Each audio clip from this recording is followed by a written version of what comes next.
Venía el profe Daniel, que ya está en sala.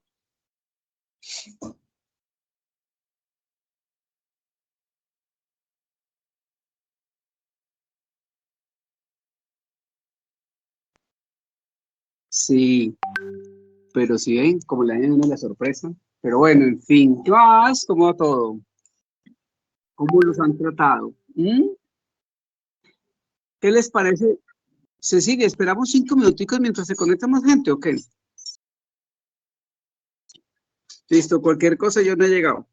Bien, aquí en Medellín tenemos una noche un poquito pasada por agua, ya era hora, porque estos días hemos tenido temperaturas de 31 y 32 grados.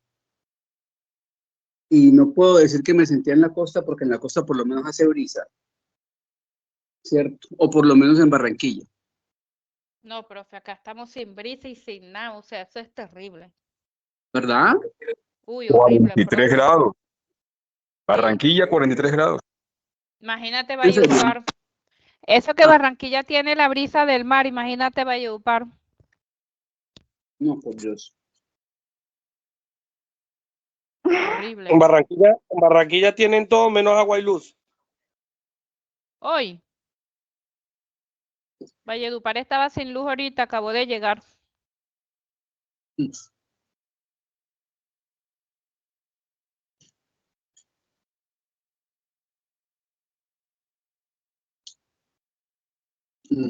Bueno, No. vamos a entrar en materia en la noche de hoy, porque el tema es un poquito denso y va a merecer por lo menos 2 sesiones, ¿listo? Sí. Y hoy me preguntaron que si quería continuar con ustedes. Yo dije que sí. Ah, Yo qué chévere. espero. Gracias, profe, por elegirnos. El próximo cuatrimestre, espero. Ustedes vean teorías de la personalidad y espero que la vean conmigo. Vamos a ver cómo nos va. Maravilloso, profesor. ¿Cuál, profe? ¿Cuál? No escuché. Teorías de la personalidad. Ay, bueno, profe. ¿Listo? Vamos a ver cómo nos va. Por lo menos puedo decir que me ha ido bien con el grupo, tanto el virtual como el otro. Esperemos a ver. Porque en Profe, presencial... enfoca la cámara porque se te ve nada más la boca y eso me estresa. Okay. No, al contrario, profe, ahí, No. más bajito, más. Alexa, vaya a terapia. Ahí está bien. Un poquito más, profe, y ya. Pero Para que se le pueda ver menos la frente.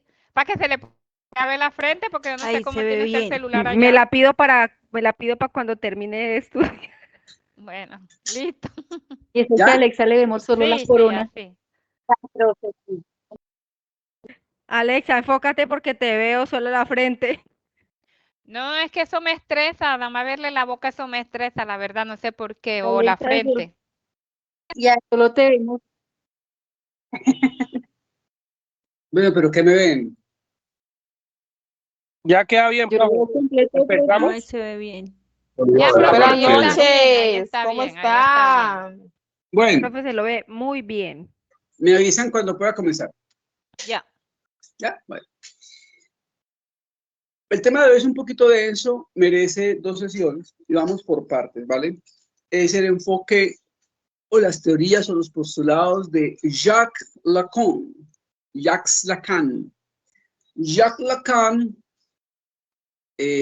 psicoanalista, digamos que él hizo un revisionismo de Freud, como el volver a Freud, por decirlo así, ¿verdad? Siempre dijo que su intención no era hacer un nuevo enfoque o teoría, sino volver a Freud, porque consideraba que algunos enfoques, como el de Hartmann, por ejemplo, habían domesticado el psicoanálisis y lo habían puesto al servicio del capitalismo, para que hagan una idea de por dónde va la cosa. Entonces, para cuando Lacan comienza con sus postulados, estaba muy en boga, él se basa mucho en la semiología, en las teorías del lenguaje, especialmente de Ferdinand de Saussure. Entonces, Lacan sostiene que lo inconsciente no es biología, lo inconsciente no es algo pues que esté ubicado en algún lado. sino que él dice lo inconsciente se construye como un lenguaje. Ya se tiene un constructo propio del lenguaje. Entonces se basa en la teoría del lenguaje, ¿ya? De Ferdinand de Saussure, ¿ya? La connotación, la denotación y todo eso. Entonces, Lacan dice que nuestro inconsciente hace un registro, registra la realidad, o por lo menos el lenguaje con el que nuestro inconsciente enmarca la realidad, se basa en 3 registros. Profe, disculpe, creo que no se está grabando la clase. Ay, juepucha, gracias. Espera, a ver. Gracias por avisarme. Muy importante.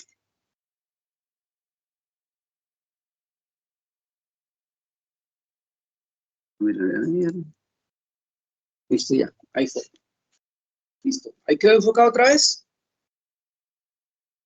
Sí. Sí, profe. Listo. Sí, profe. Bueno, entonces, hay 3 registros del lenguaje. Y Lacan se basó en un concepto matemático que es el nudo Borromeo. El nudo Borromeo, ustedes lo han visto, son, pues pucha, es que como no estoy desde el computador. Bueno, el nudo Borromeo son 3 círculos que se entrelazan entre sí. Recuerden en matemáticas los diagramas de Venn, que el diagrama de Venn era siempre 2 conjuntos, ¿cierto? Bueno, entonces el nudo Borromeo son 3 círculos, ¿verdad? El círculo superior y otros 2 acá.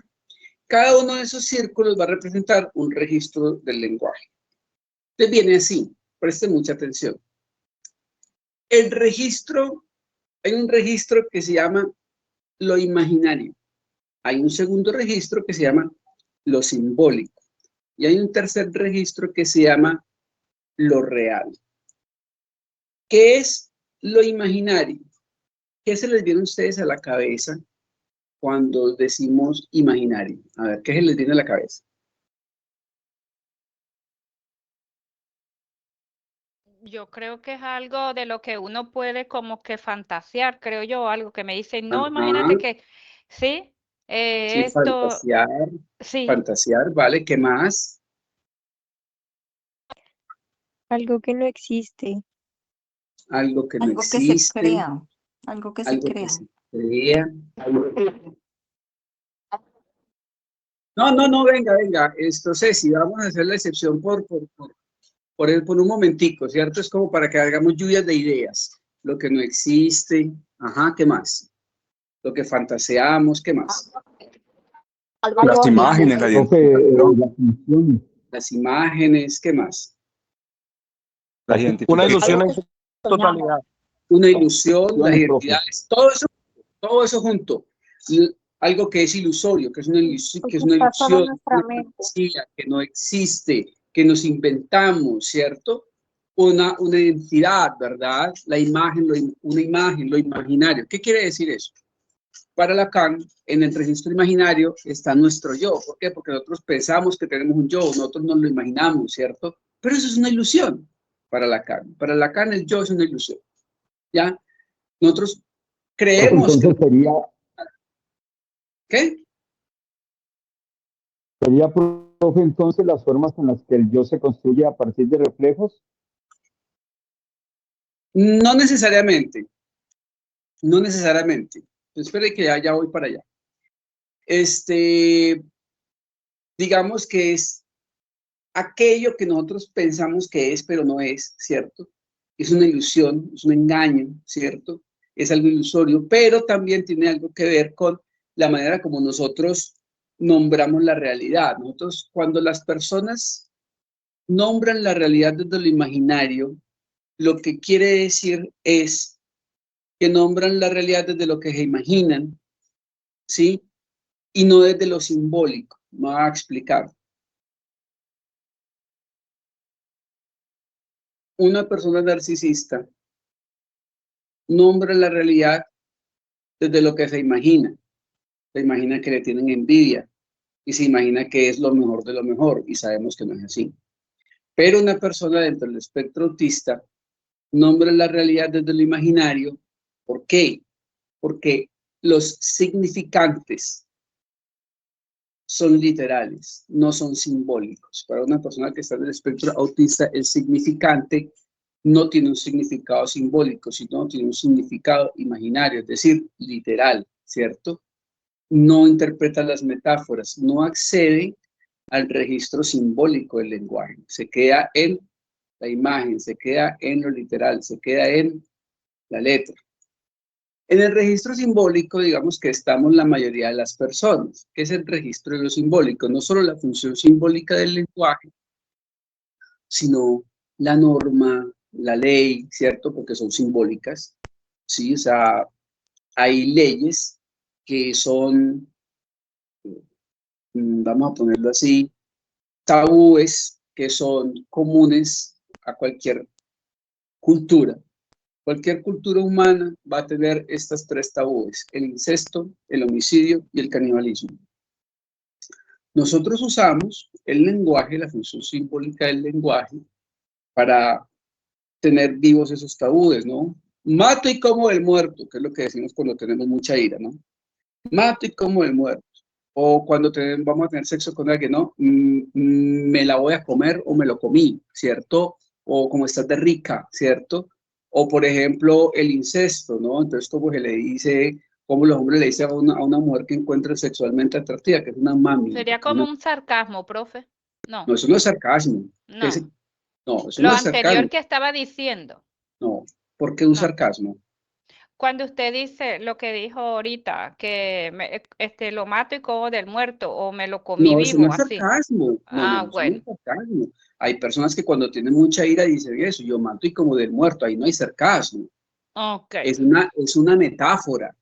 Nadie va a salir a matar a alguien, nadie va a salir a matar a alguien y luego echarlo a la presión. O sea, habrá gente que lo haga, ¿verdad? Pero Gracias mato y como del muerto, ahí no hay aclaración. sarcasmo. No, ahí no hay sarcasmo, hay metáfora. Una persona dentro del espectro autista que no acceda a la función simbólica del lenguaje va a entender que van a salir a matar a alguien y lo van a echar a la olla, porque no accede a la función simbólica del lenguaje. ¿Hasta ahí me estoy haciendo entender? Entonces, por ejemplo, uno le dice a una persona, sí, las perlas de tu boca, pues se imagina las perlas en la boca de alguien, no se imagina que son los dientes, ¿sí? Nos cayó esto encima, entonces tapa la cara, ¿verdad? Porque se imagina que de verdad le cae algo encima, no hay un registro simbólico de la realidad. Y finalmente, el tercer registro es lo real. Esto es un poquito complejo. ¿Qué es lo real? Lo real es lo inefable. Lo real es lo que no podemos poner en palabras, porque no existen palabras para nombrarla. Porque no se puede nombrar, pero porque no hay una palabra que la nombre. Profe, ¿cómo así? Sí, claro. Por ejemplo, ¿qué es la muerte? ¿Qué es la muerte? Para mí, dejar de existir. Dejar de existir. ¿Qué más? El fin de la vida. El fin de la vida. ¿Qué más? Para mí pasar a Algo que no me interesa. ¿Cómo? Algo Separación. que no le interesa a uno. Para mí el fin de la vida física. El fin de la vida física. ¿Qué fue lo otro que dijeron por allá? ¿El final biológico de la vida? ¿Cómo? ¿El final biológico de la vida? El final biológico de la vida. Listo, entonces póngale cuidado. El fin de la vida, el fin de la existencia, dejar de existir, dejar de vivir, el fin de la vida biológica. ¿Y ustedes creen que eso describe la muerte? Te lo prometo bien. ¿Es la perfección de cada quien? No la describe. La estamos definiendo por lo que no es. ¿Qué es la muerte? El fin de la vida. Pero no me estás diciendo nada. Estamos definiendo la cosa por su contrario. Pero no hay nombre, no hay cómo describir la muerte. Principalmente porque ninguno de nosotros se murió y volvió a contarnos cómo es. Pero la muerte sería... Profe, No, hay desde la un hecho percepción real. yo creo que esa es la percepción de cada quien, ¿no? Cada quien define la muerte como se la imagina. Por eso mismo, porque no tenemos cómo nombrarlo. No tenemos cómo nombrarlo. Lo estamos definiendo por lo que nos imaginamos, lo estamos definiendo por su contrario, ¿verdad? Pero no existe. No ¿Cómo? podemos decir que no podemos decir que la muerte porque pues para mí, o sea, no existe, no sé, no lo puedo definir. Exactamente, no hay palabras para nombrarlo. No podemos No, definirlo. profe, se podría de- Venga, se Cecilia, podría vamos a Es poner que, orden profe, a esto. Manitos, por favor.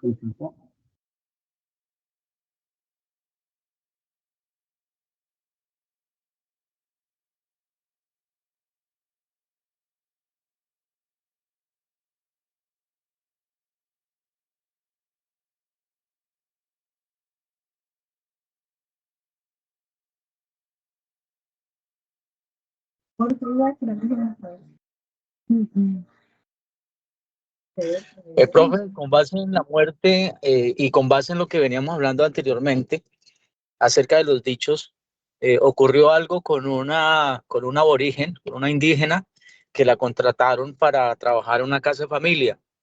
Y esta muchacha escuchó a sus jefes diciendo, me lo voy a comer a picos, diciéndole al niño. Cuando ellos regresaron,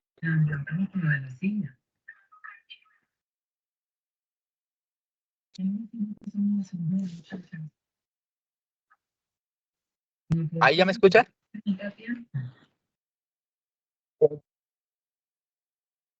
Empezaron de trabajar.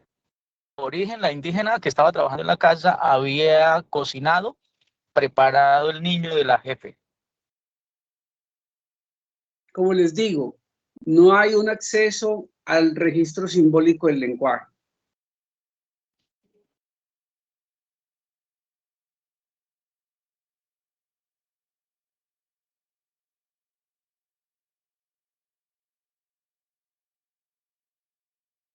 sí, profe, digamos que sería lo mismo que decir, intentar definir algo, lo negativo, por ejemplo, que digo yo, no sé si estará bien, si intentamos definir qué es algo negativo, deludiblemente nos vamos a lo que no es positivo, es decir, al contrario de, pues, precisamente de ese concepto, de esa palabra.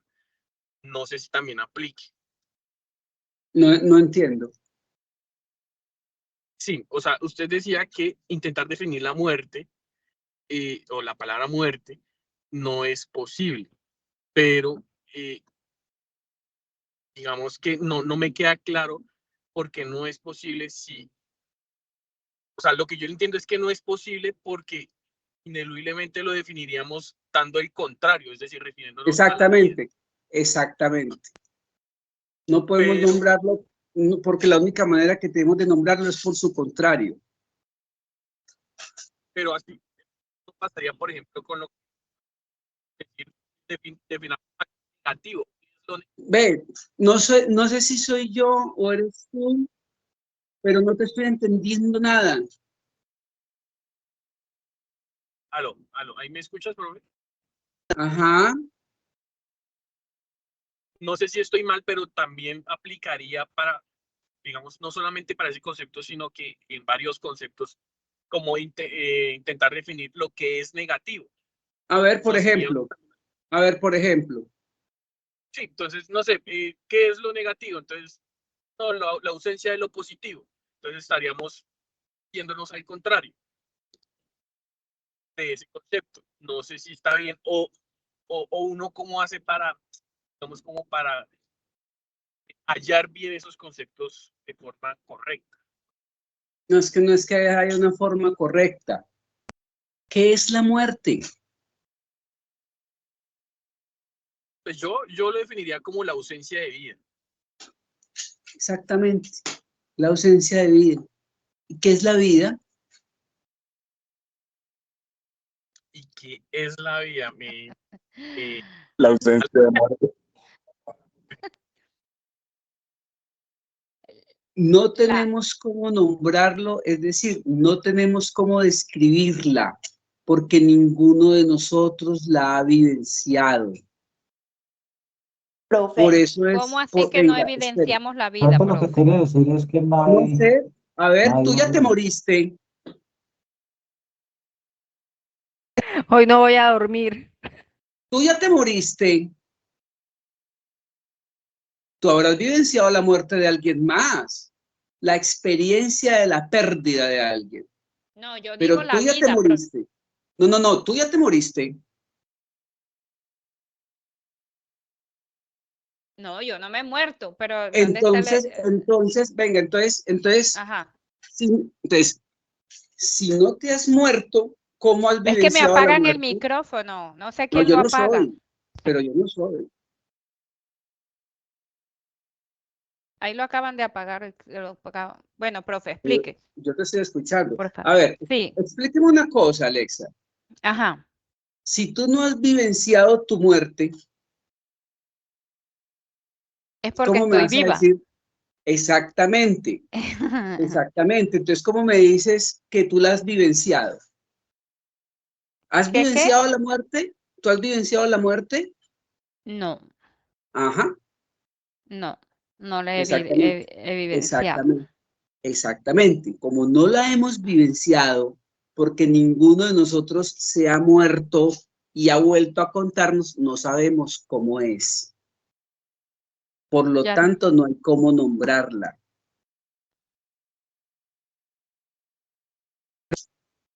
Listo, por favor, para avanzar. Carlos, hola.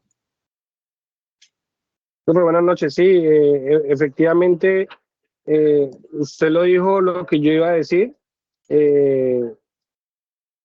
No podemos nombrar algo que no lo hemos vivido, ¿sí? Y desde la perspectiva individual de cada uno está diciendo su punto de vista, pero lo que usted acaba de decir es muy cierto. Alguien ha ido y ha vuelto, no ha pasado. Que ha tenido que vivir hechos de la muerte de una persona cercana o un familiar, pero nadie ha generado esa vivencia propia de morir y volver a resucitar. Entonces, hasta uno no vivirla, no puede uno nombrarla.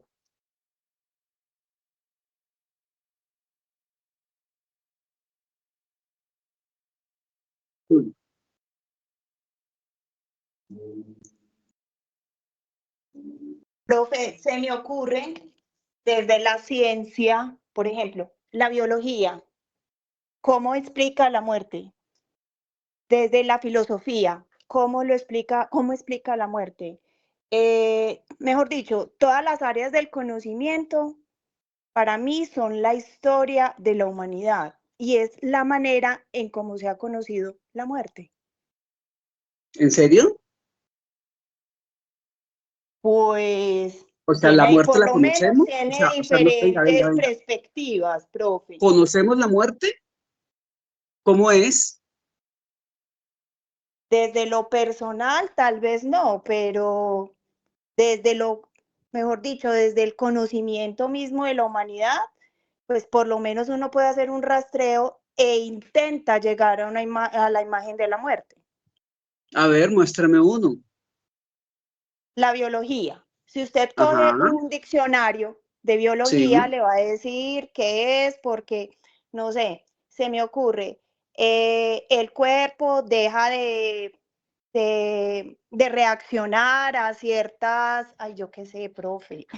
O sea, la ausencia de signos, Sí, o sea, lo que tú me estás eléctricos, diciendo, no, mira, biológicos, espérate, la sangre deja de pasar, yo qué sé. espérate. Lo que tú me estás diciendo Como son más corporal. explicaciones de procesos biológicos orgánicos de la cesación. En este caso, desde la biología. Sí, La por eso. filosofía, ¿cómo lo explicaría? Venga, espere, mi amor. Yo estoy preguntando por una explicación de la muerte. Pues, profe, No, por ¿cierto? lo menos desde allá se llega a ese conocimiento que se tiene hasta este momento. Yo ¿Cómo lo estoy sabe? preguntando, venga, amor, vuelvo y repito la pregunta que quizás no me hice entender. Yo estoy pidiendo una explicación de la muerte. No, señor. No. Pero No. desde mi explicación personal. Yo estoy pidiendo una explicación de la muerte. No. No. Yo estoy preguntando qué es la muerte, no que me expliquen los procesos biológicos ni las hipótesis o teorías filosóficas. Yo estoy haciendo una pregunta puntual. ¿Qué es la muerte? ¿Y lo por qué no cierto es que contestarlo desde lo que hay, desde las ciencias? No sé. volvemos Desde a lo todas mismo. estas. ¿Qué científico se ha muerto y ha regresado a contarnos cómo es? Ninguno. Ninguno. Intentamos explicarla. Intentamos explicar procesos biológicos, orgánicos, ojo, y es de transformación de la materia. Es de la transformación de la materia porque nuestro cuerpo se descompone, ¿cierto? Pero las moléculas van a la tierra, la comen los gusanos, de ahí uno que otra molécula, uno que otro átomo pasa a otro animal, etcétera, etcétera. Nos integramos con la naturaleza, pero, y entonces, esa es la parte biológica. ¿Qué pasa con la conciencia? ¿Qué pasa con la mente? No tenemos cómo nombrar todo eso. No hay cómo nombrarlo. No hay cómo nombrarlo. Así como, presten mucha atención porque es que esto viene a algo. Cuando ustedes tienen una pérdida, ¿verdad? Vamos a ponerle una pérdida fuerte, importante, que genera angustia y genera dolor. El dolor es tan grande y tan inmenso que somos incapaces de ponerlo en palabras. Ese dolor y esa angustia no puede ser nombrada porque no podemos ponerla en palabras. La experiencia mística, yo no sé si el padre Jorge está hoy aquí, es inefable porque no podemos ponerla en palabras, no podemos explicarla en palabras. Tiene que ser algo que se vive para que el otro entienda. Eso es lo que no puede ser puesto en palabras.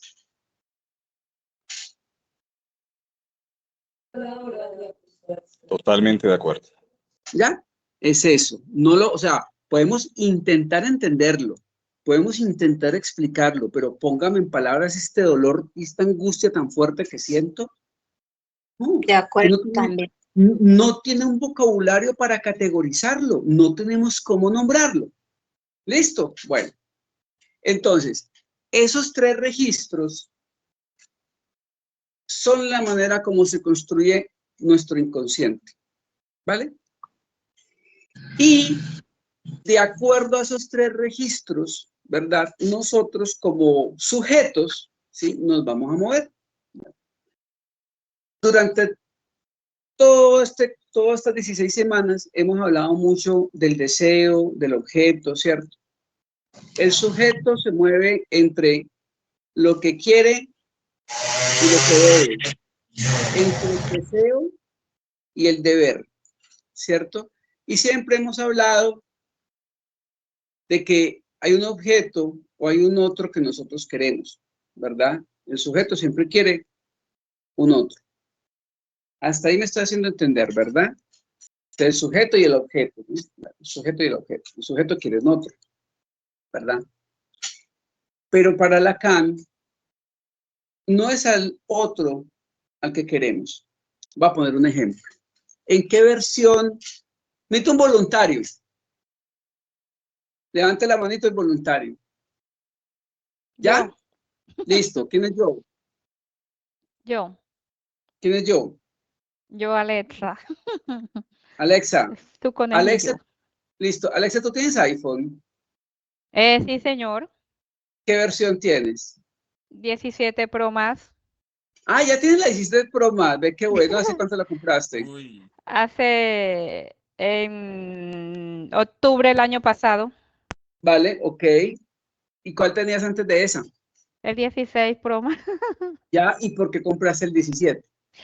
Ay, profe, porque salió una versión nueva. Ajá. ¿Y qué más? porque según traía nuevas modificaciones, Sí.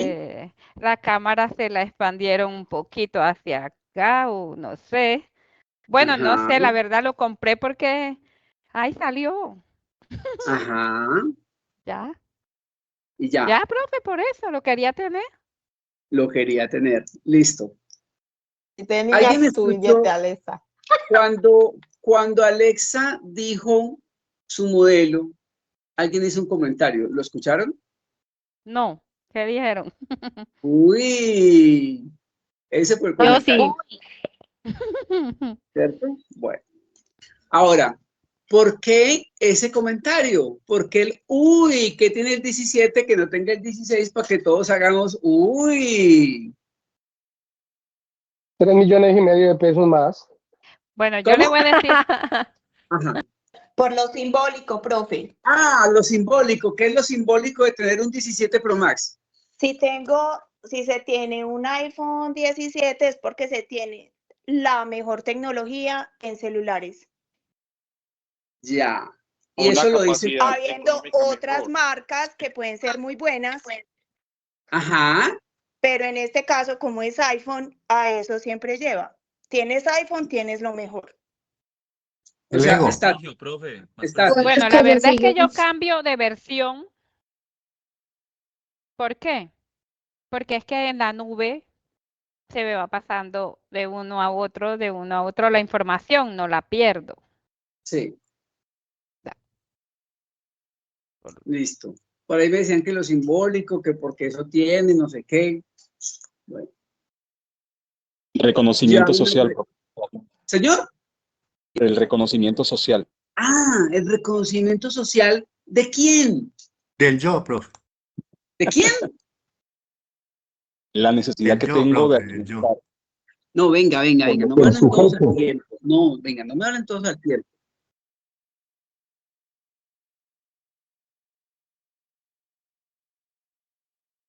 ¿El reconocimiento social de quién? El estatus, tengo éxito. ¿Pero de Perfecto. quién? contra ¿Pero la de sociedad. quién? ¿Quién le da ese reconocimiento? Gente, Gente. El yo. La sociedad. El otro. El yo. Pronto, ¿Cuál yo? profe, a ¿El veces yo lo de simbólico quién? representa dinero. No. El Lo otro. simbólico La representa dinero. sociedad Del les crea otro, reconocimiento. del otro. Téngamelo ahí. El otro. Téngamelo ahí. Ponle cuidado. Lacan, ¿qué diría? Hay el reconocimiento del otro, pero no del otro persona, sino del otro. Lacan hace una diferencia entre el otro con minúscula y el otro con mayúscula. El otro con mayúscula es lo que uno llamaría la sociedad, el conjunto de normas y reglas, ese constructo abstracto que hay de una serie de cosas que uno básicamente trabaja para el deseo del otro o lo que el otro imponga, el gran otro, el otro con mayúscula. Yo no me compro el iPhone para que me admiren mis amigos, sino para cumplir el deseo del otro, porque es que eso da estatus. Simplemente está nuevo y lo compré. Mira, Pero profe, a no mí es me pasó significado algo con compartido. eso. Ah, Yo lo compré y cuando lo compré solamente estaba el naranja. sí. El naranja. Y yo salía y todo el mundo con el naranja. Yo, ay, Dios mío, esto, donde uno se metía estaba el naranja. Y fui y lo cambié por el silver, el color silver. ¿Y por qué? ¿Por qué? Porque para que no me lo... Ya, porque era muy vistoso el otro. Entonces Lacan diría, toda la vida nosotros nos la pasamos cumpliendo los deseos del otro, pero no del otro minúscula, sino del otro mayúscula. Por más conflicto que tengamos entre nuestro deseo y nuestro deber, entre lo que queremos y lo que debemos, siempre vamos a estar tratando de complacer al otro o de contradecir al otro o de poner en jaque al otro. ¿Ya? Y ¿Sería un entonces, significado compartido, profe? Señor. ¿Sería entonces un significado compartido, una significación compartida? No, porque es que más que significación compartida, vamos a ponerlo de la siguiente manera. El otro sería algo así como lo hegemónico. Ok. La ortodoxia, lo que se espera, ¿cierto? Okay. Lo que trata de tenerte ajustado al molde, ¿verdad? El otro. Entonces, Lacan sostiene que todas nuestras acciones van dirigidas a ese gran otro. Y a partir de esos tres registros, bueno, y lo otro es que para Lacan hay un objeto que es el objeto A o el objeto pequeño. ¿Cuál es el objeto A o el objeto pequeño? Ese objeto simbólico que teníamos en un momento en nuestra niñez y que nos fue arrebatado y que toda la vida vamos a estar tratando de volver a conseguirlo. ¿Y cómo? Tratando de conseguir cosas que no necesitamos, con plata que no tenemos, para impresionar gente que no conocemos, ¿verdad? Como decían en el club de la pelea. O, en palabras de Lacan, no me des lo que te pido, porque no es lo que quiero. Entonces, con estos constructos, Lacan va a plantear tres estructuras clínicas. ¿Ya? Cuando decimos estructuras clínicas, son estructuras de personalidad. Ojo, porque una cosa es la estructura y otra cosa es el trastorno. En la estructura clínica, Lacan va a proponer tres estructuras. Ustedes recordarán que las estructuras de personalidad de Kernberg, ¿verdad? Era neurótico, borderline y psicótico. Lacan va a hacer una modificación. Lacan va a hablar de neurótico, psicótico y perverso.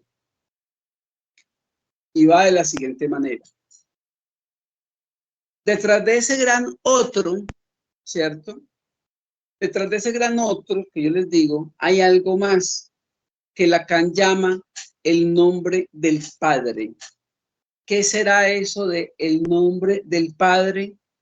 La ley, la norma y la prohibición del incesto. Es básicamente ese, él lo llama el nombre del Padre. ¿Por qué?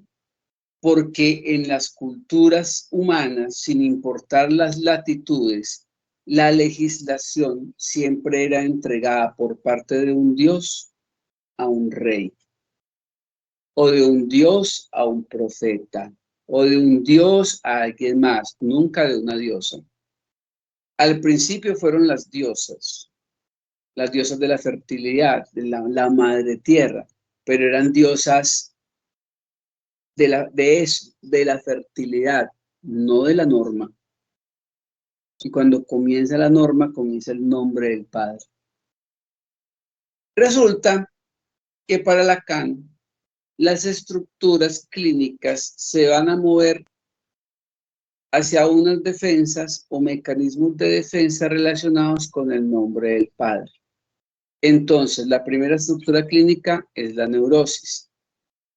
¿Cuál es la defensa? La represión. ¿Por qué? Porque la persona siempre va a reprimir su deseo para darle gusto al otro o por la imposición del nombre del Padre. Ya, yo sé que esto suena abstracto, pero es más o menos así. Dentro de la estructura clínica de neurosis, Lacan ubica dos tipos: la obsesión y la histeria. Y ambas tienen que ver en su relación con el otro y con el nombre del Padre. La neurosis está inscrita en el registro de lo simbólico y mediante la represión, tanto la persona obsesiva o el obsesivo, así como la persona histérica, van a regular su deseo con la represión, pero de alguna manera se va a salir hacia el otro. Me voy a explicar. ¿Qué entiende Lacan por el obsesivo? ¿Cierto?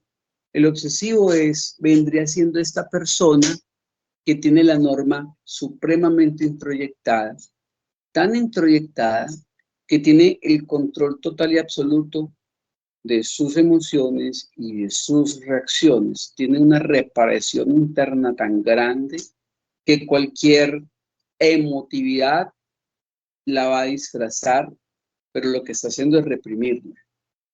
¿Ya? ¿Para qué? Para no darle gusto al otro, para mostrar que él tiene el control, no el otro, sino él, la persona obsesiva. Ejemplo, a la persona obsesiva la abandonó su pareja. ¿Y qué hace el obsesivo? Aquí no pasó nada. Yo estoy bien, tengo el control absoluto. Me dejó, venga la otra, venga la una, venga la otra, no me importa, me tiene sin cuidado, pero no lo dice, ¿ya? Simplemente sus acciones muestran que él tiene el control, ¿verdad? Me están persiguiendo los bancos, tengo deudas, aquí no pasa nada. Estoy en la quiebra, aquí no pasa nada. Yo tengo el control, todo está muy bien. Gran otro, tú no tienes poder sobre mí, yo tengo el control incluso de mi malestar. Nada, ¿listo? Mientras que en la histeria es todo lo contrario. Fue abandonado por su pareja, ¿verdad? ¿Y qué hace? ¿Hace un escándalo? No necesariamente. Mientras el obsesivo dice, o la persona obsesiva dice, aquí no pasa nada, ¿verdad? La histeria dice, aquí pasa algo, y yo quiero que todo el mundo se dé cuenta. Entonces, usted ve las personas, los dejó la pareja, van para el gimnasio, le cortan el pelo, se lo tinturan, se hacen cualquier carajada, se van de rumba, ¿cierto? Alguna cosa, o sea, si aquí está pasando algo, no tiene que decirlo, no tiene que expresarlo. Incluso pudo haber bloqueado a su pareja y llega y sube estados tirándole pullas, pero porque para que el otro vaya y le diga, ¿verdad? O sea, aquí está pasando algo y yo quiero que se den cuenta, ¿cierto? Eso hace la histeria. Que eso es propio unos de hombres y otros de mujeres, pues no necesariamente, ¿cierto? No está ligado a un sexo específico, ¿verdad? Hay hombres que también terminan con la pareja y comienzan a tirarle pullas en el estado. Bueno. Entonces, y ahí, ¿cómo juega el tema de la represión y el tema del otro en la histeria? Porque mientras el obsesivo dice que no pasa nada y yo tengo el control, la histeria lo que hace es que con su accionar pone en jaque al otro y va a buscar una reacción del otro, pero no del otro, sino del otro, ¿ya? No busco necesariamente una reacción de mi expareja, estoy buscando una reacción del otro, de ese gran otro. ¿Hasta ahí estoy bien? ¿Me estoy haciendo entender? Profe, Sí, profe. ¿podrías?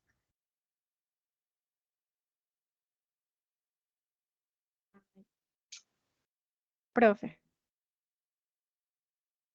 yo tengo la manito levantada, soy la única.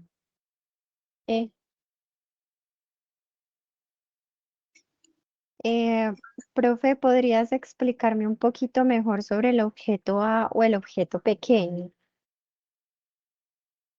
El objeto A o el objeto pequeño viene siendo ese objeto primario que tuvimos en algún momento de nuestra infancia que nos fue arrebatado y que toda la vida vamos a estar en pos de recuperar lo que representó para nosotros.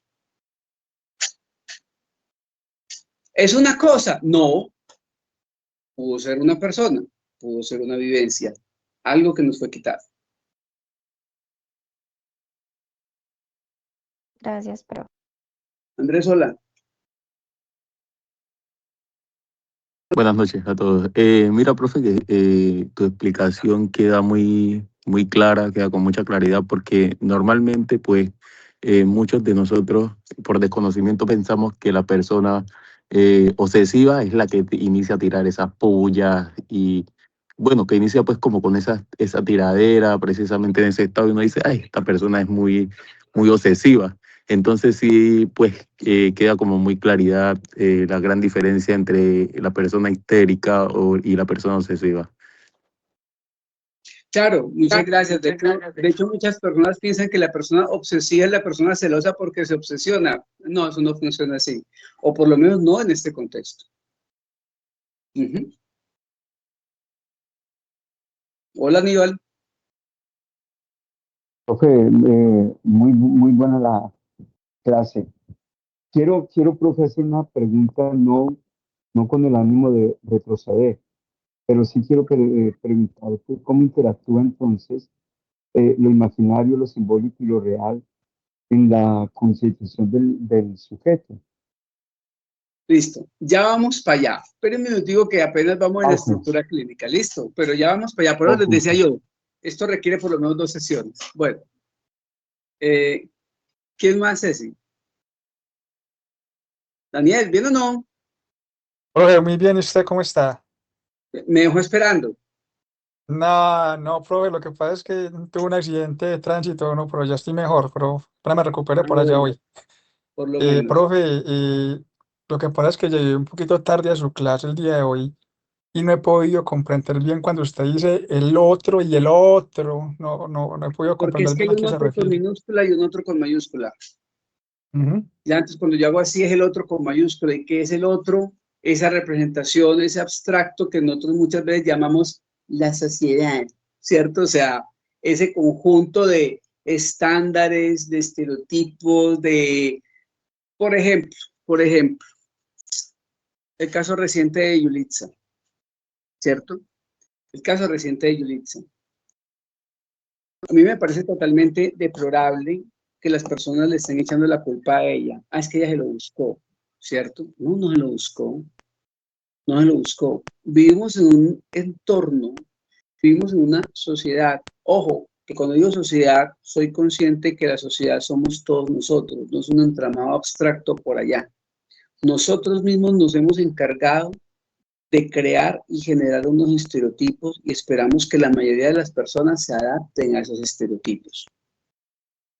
Dicho de otra manera, en términos lacanianos, esperamos que las personas vivan según el deseo del otro. ¿Me estoy entendiendo? ¿Me estoy haciendo entender mejor, Daniel? Sí, señor. Uh-huh. Es eso.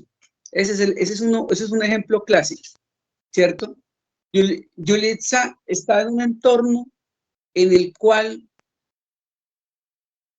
el estándar es darle gusto al otro, pero no al otro que la mire por la calle, ¿sí? Sino ese gran otro con mayúscula, ese ente abstracto que hay ahí, toda esa construcción de estereotipos y de exigencias y de expectativas que nosotros mismos nos hemos encargado de construir y perpetuar. Ese es el gran deseo del otro, del gran otro. ¿Ya? No de las personas. Gracias. ¿No? Uh-huh. Jorge, ¿qué tal? Hola, mi profe, bendiciones. Oiga, en el caso de la neurosis obsesiva, ¿el otro posterga el deseo? Pues es una muy buena pregunta. El sujeto es el que posterga el deseo.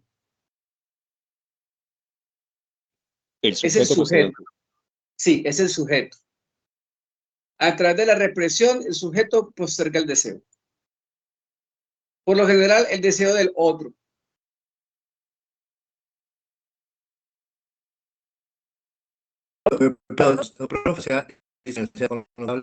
Momento, cuando yo, sujeto, reprime eso, él después lo transforma en otro lenguaje a medida que va pasando De el alguna tiempo. manera, sí, claro.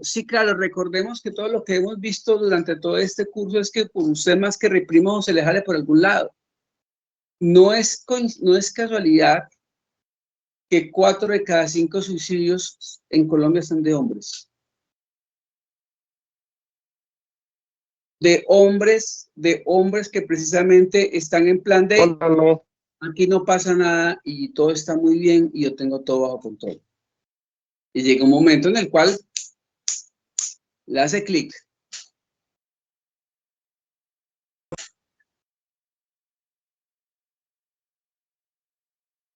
¿Ya? ¿Usted ya? Es la ley.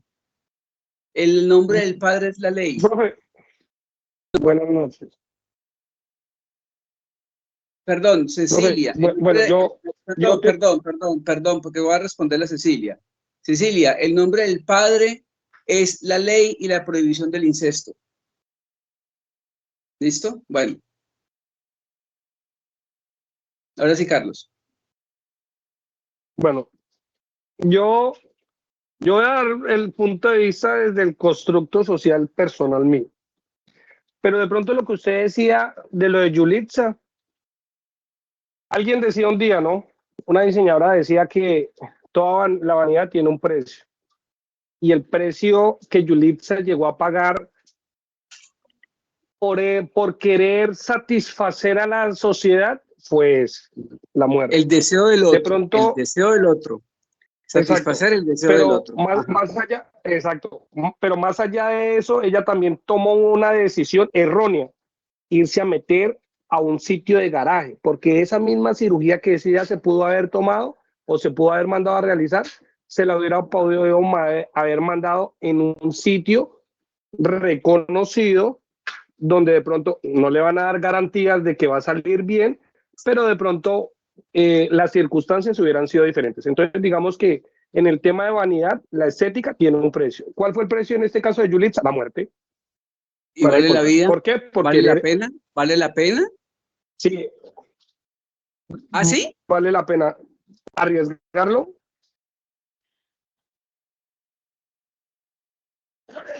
Pero vale la pena el deseo del otro a lo que le pasó. Venga, Carlos, el deseo del otro vale la pena jugarse la vida.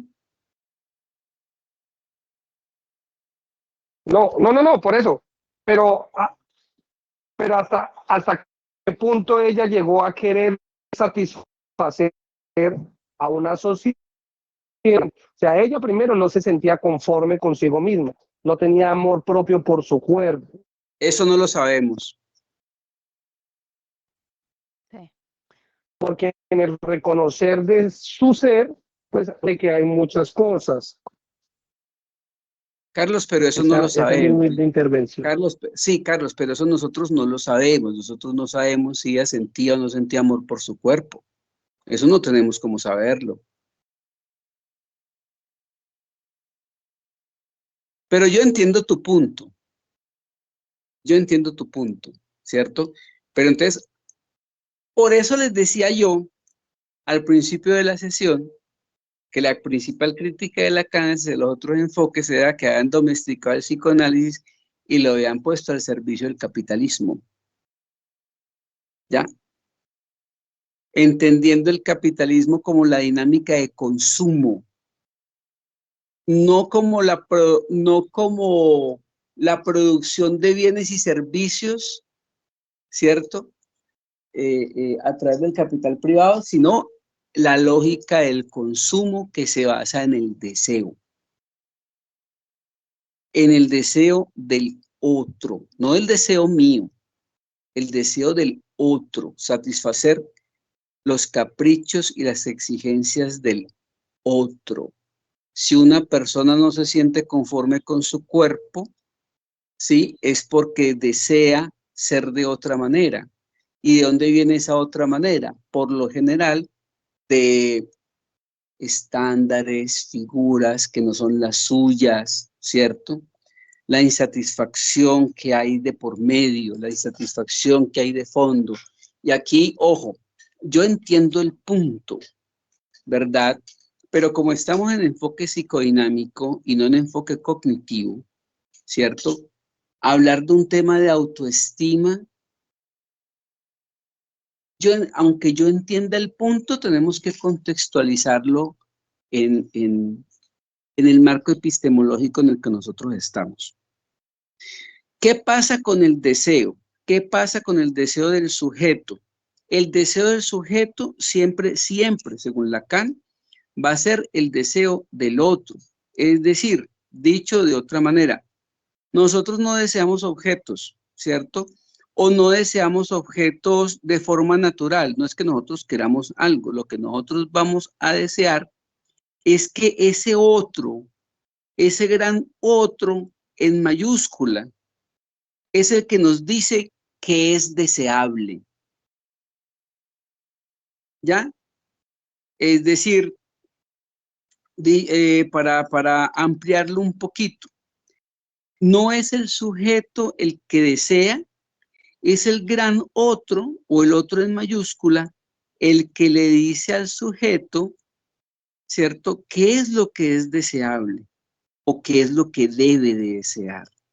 Y responde a ese deseo, ¿cierto? Eso es lo que se habla, o eso es lo que Lacan llamaba el objeto de deseo del otro. Es decir,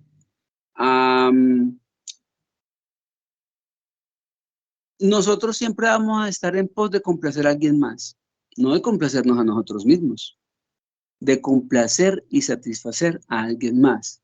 Cuando somos niños, tratamos de satisfacer a nuestra mamá, ¿cierto? ¿Verdad? Es complacer, satisfacer, tenerla contenta, tenerla feliz, es, digamos, lo supuestamente lo esperable o lo deseable, ¿cierto? Eso es un deseo humano, pero ese deseo humano nunca se va a poder saciar. ¿Por qué? Pues muy fácil, porque es que el deseo no busca un objeto físico, ¿cierto? Lo que el deseo busca es llenar una falta, ojo, póngale cuidado, no es un vacío, no es que la gente se sienta vacía, no, es una falta estructural, ¿ya? ¿Cuál es la falta estructural? La falta estructural para Lacan es la castración simbólica. Profe, ¿cómo así que la castración simbólica? Voy a tratar de ilustrarlo para explicar un punto. Cuando nosotros somos niños, ¿cierto? Recordemos lo del complejo de Edipo, ¿cierto? Y todo esto. Cuando nosotros somos niños, ¿verdad? Queremos hacer lo que queramos, ¿cierto? Es nuestro deseo, es el principio del placer, ¿cierto? Todo eso. Y nos vamos a enfrentar con un límite. Ese límite nos lo va a poner nuestro papá y nuestra mamá, ¿verdad? Cuando nos impiden hacer lo que nosotros queremos. A eso es lo que se refiere como castración simbólica. ¿Por qué? Porque nos están quitando un objeto de placer. El objeto de placer, ¿cuál es? Hacer lo que nosotros queramos. ¿Ya? El límite, la ley, es una castración simbólica, es la renuncia a algo que nos da placer. Todo esto es puramente simbólico, ¿cierto? Entonces, al renunciar a ese deseo primario, nosotros siempre vamos a tratar de estar complaciendo al otro para que el otro no nos siga castrando. Entonces tenemos por un lado el nombre del padre, que es la prohibición del incesto, ¿cierto?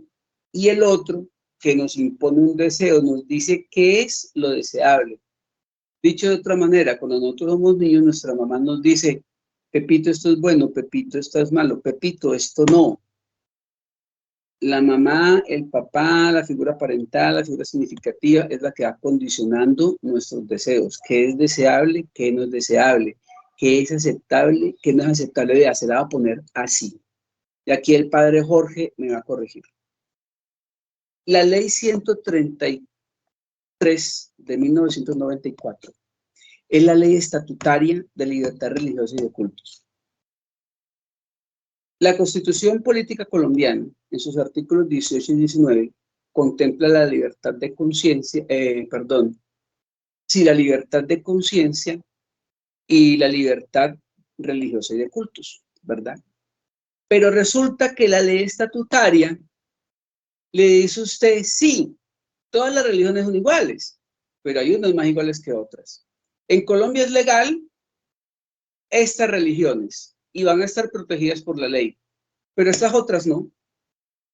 Hasta ese punto llega el otro con mayúscula a condicionar el deseo de la persona, del sujeto, que hasta en eso nos está diciendo qué es lo deseable y qué es lo que usted no puede desear. Hasta ese punto. Entonces, en el caso de Yulista, sí, pudo haber ido a otro lugar, sí, pudo haber ido a un lugar más reconocido, pudo haberle costado más plata, quizás por ahorrarse unos pesos. Más allá de esos argumentos, hay algo de fondo. El otro impone que es deseable. Entonces está la actitud ante el deseo. El obsesivo va a posponer el deseo. La histeria no. La histeria va a obrar en torno al deseo para poner en jaque al otro. Vea, ya le estoy dando gusto, ¿qué más quiere? ¿Sí? O a veces no le da gusto para ponerlo en jaque. No sé si me estoy haciendo entender.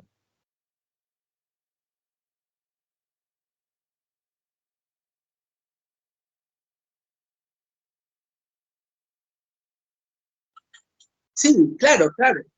Claro, pero igual, todas ellas, con Yulisa, con todas ellas, todos nosotros, que no es el cuento de ellas ni de la... Más allá del tema estético, más allá de la vanidad, lo cierto es, todos nosotros, sin excepción, vivimos en un sistema en el que el otro nos dice qué es lo deseable. Y eso es lo grave. Es deseable tener estatus, es deseable tener tal cosa, es deseable esto, usted puede desearlo. Esto otro, Pepito, no. Por lo que sea, no, y le ponemos un límite. Ahora sí. Hola, profe, Jordi, ¿cómo hola. está? Buenas noches.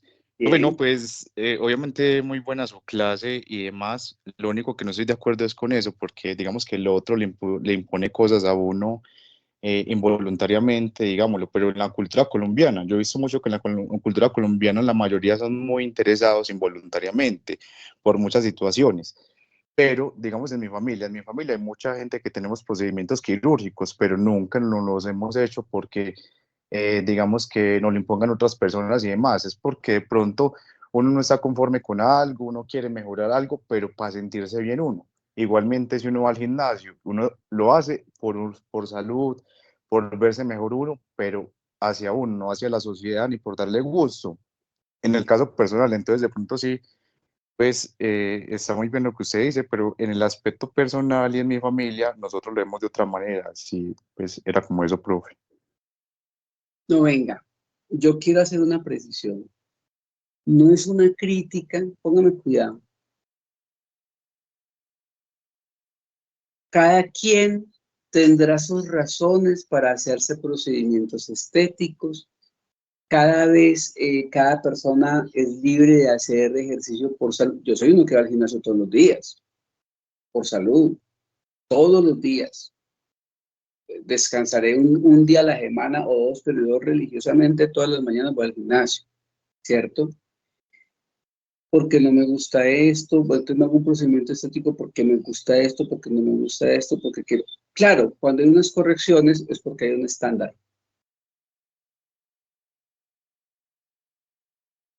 Cuando no estamos conformes con algo es porque tenemos algo con lo que nos vamos a comparar. ¿Sí? Ojo, no he dicho que sea para darle gusto a la sociedad, que yo no estoy hablando de la sociedad. El otro no es la sociedad. La sociedad puede ir cambiando, el otro no. Yo sé que es un concepto abstracto, pero cuando hablamos del deseo del otro, no es necesariamente la sociedad, la gente que va por la calle, no. Los estándares de belleza son lo más subjetivo, variable, voluble y cambiante a lo largo de la historia humana. Lo que hace 50 años era deseable, hoy en día no lo es. Y eso va cambiando. Pero por más que va cambiando, la gran mayoría de personas, por alguna razón, se adaptan o se ajustan a esa norma, ¿verdad? Pero quiero que quede muy claro, el otro no es la sociedad, el otro no es el que dirán, ¿sí? El otro viene siendo, y por eso ponía yo el ejemplo de la religión, no es solo lo que sea deseable, sino lo que no es deseable. No sé si me estoy haciendo entender. No, profe, por favor No, explíqueme eso sobre el otro, no me estoy por haciendo favor. entender. Listo. No, Bueno, porque yo puedo estaba ser equivocada. Estaba Venga, puedo errada en ser lo que había explícito. entendido. Venga, espere, puedo ser explícito. Listo, Profe. vamos a hacer un ejercicio. Listo, Sí, listo, profe. vamos a hacer un ejercicio, ¿vale? Va a levantar la mano.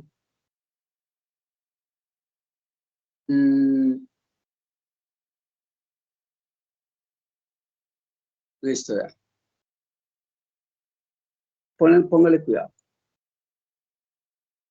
Yo tengo una pregunta. Entonces, ¿qué viene Hola. siendo los... Buenas noches. Yo tengo una pregunta.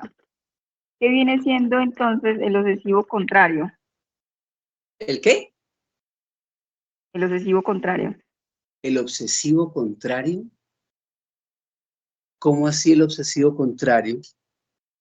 Es que se lo escuché yo a usted ahorita, entonces me dio curiosidad. Yo dije el obsesivo contrario, ¿me puedes por favor refrescar la memoria? Porque no lo tengo aquí en mi... Cuando estaban hablando del caso de Yulixa. Obsesivo contrario. No recuerdo haber dicho, pues tengo que revisar la grabación, porque honestamente no me acuerdo. ¿Alguno de ustedes cayó en cuenta? Obsesivo Sería el contrario. objeto contrario. Objetivo, de pronto, ¿no? Objetivo.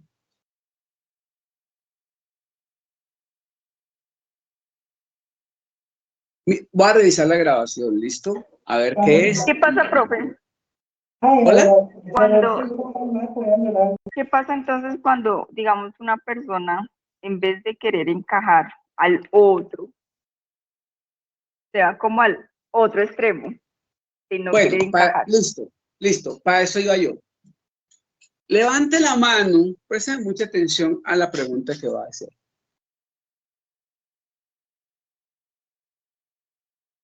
Levante la mano la persona que tenga un concepto negativo sobre prácticas mágicas. ¿Prácticas qué, profe? Mágicas. ¿Cuáles son esas? ¿Cuáles son esas? No sé. Ahí le están diciendo. ¿Cómo? Brujería y todo eso, Oh, profe. Brujería, hechicería, ritos, vudú, La magia blanca. sortilegios, quimbanda, umbanda, macumba, santería, wicca.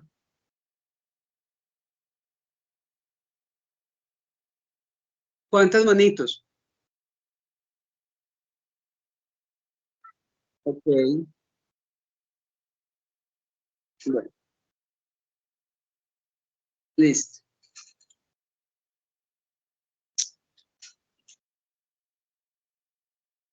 Listo. ¿Ustedes sabían que en Estados Unidos la santería es legal? Y que el sacrificio de animales para la santería es legal. Aquí en Colombia no.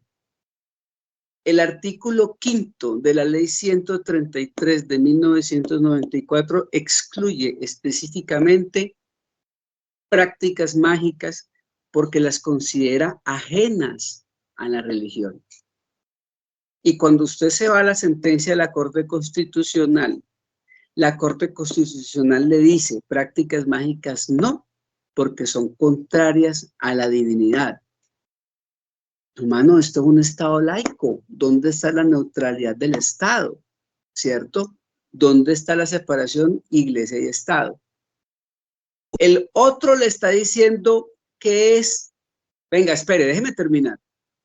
El otro le está diciendo a usted que no es deseable, de que se debe alejar única y exclusivamente por un concepto, y eso no me lo estoy inventando yo, por un concepto sacado de un diccionario, porque el argumento jurídico que utilizó la Corte Constitucional para definir qué es religión, lo sacó de la definición del diccionario de la Real Academia Española, que es una definición anacrónica, ¿cierto? Porque básicamente las prácticas que están prohibidas por el artículo 5º de la Ley 133 son las mismas prácticas que están prohibidas por el Catecismo de la Iglesia Católica Romana.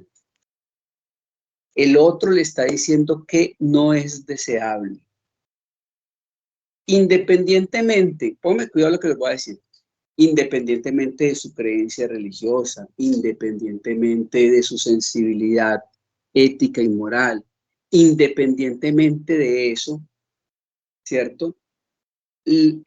Lo que estoy tratando de decirles es que cuando el otro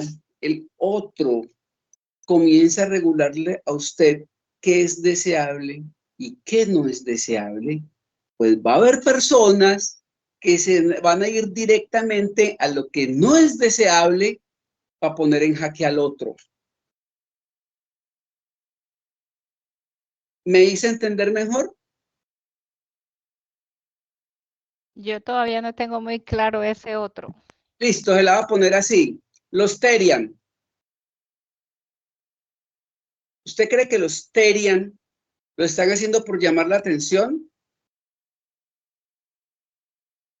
Bueno, profe, Tal vez es una forma de identificarse mi de ellos, profe. concepto es que son niños de verdad, no sé, fuera de sí, con un enfoque loco, unos locos, creo, para mí. Ese es el quid del asunto. Como no es hegemónico, como es heterodoxo, como se sale del molde, ¿cierto? Es lo primero que nosotros pensamos es ese otro que no es como yo, que está allá lejos, fuera del molde, ¿cierto? Que tiene formas, formas contrahegemónicas, porque van directamente en contra a lo que es deseable, es esperable, es respetable. Ahí lo que están haciendo, están llamando la atención de los demás. No, están llamando la atención del gran otro. Venga, páreme bolas. Páreme bolas. Sí. ¿Ya? Y ahí confronta y pone en jaque al otro, a todo lo que damos por sentado, sobre qué es funcional, qué es cordura y qué es locura. Cuando ese tipo de comportamientos y actitudes nos pone en jaque, decimos, no, los pelados están fuera de sí, están locos. ¿Por qué? Porque si no le están haciendo daño a nadie, ¿qué pasa ahí? ¿Por qué nos cuesta tanto comprender que hay personas que se salen del molde?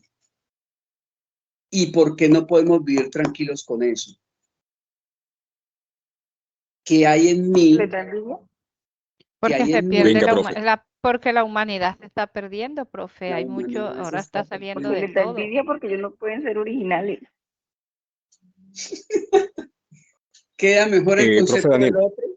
Señor, o sea que el otro vendría siendo así como que, ¿cómo describirlos? Algo así como los significados en los que nosotros nos movemos o existimos como sujetos. es correcto. El otro son los significantes en los cuales nos movemos. ¿Ya? Ok. Sí. El otro es algo abstracto. Señor, ¿El otro sería algo abstracto? el otro con mayúscula Sí. sería algo, sí, eso es algo abstracto. No podemos, ¿cómo se llama? Individualizarlo. Exacto. ¿Sí?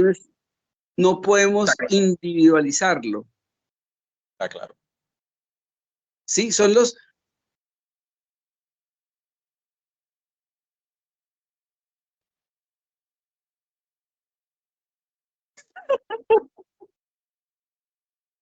Profe, Ajá. el deseo del otro, así como lleva a actuar, por ejemplo, también juzga. ¿Puede Sí, ser? claro. Ok. Sí, claro. Total. Ustedes, ¿a quién de ustedes acá se leyó el libro o se vio la miniserie de Netflix Delirio? El libro Delirio de Laura Restrepo. No, profe, yo no.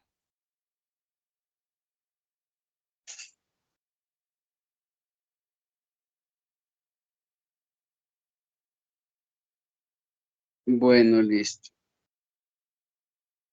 Vea, voy a tratar de explicar de una manera más coquito el otro, porque yo tengo claro que estoy siendo un poco abstracto y difuso hoy.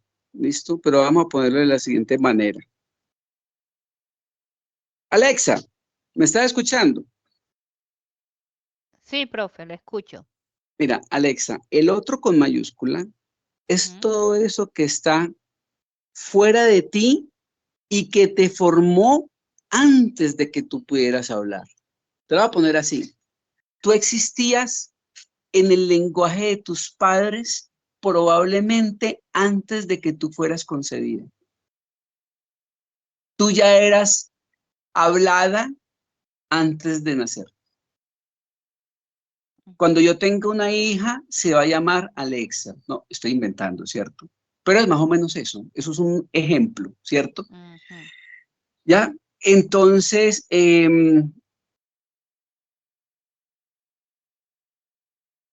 tú ni siquiera habías nacido y ya estaba siendo hablada, ¿cierto? Ese Nombrada. otro, sí, exacto. Ese otro con mayúscula, ¿cierto?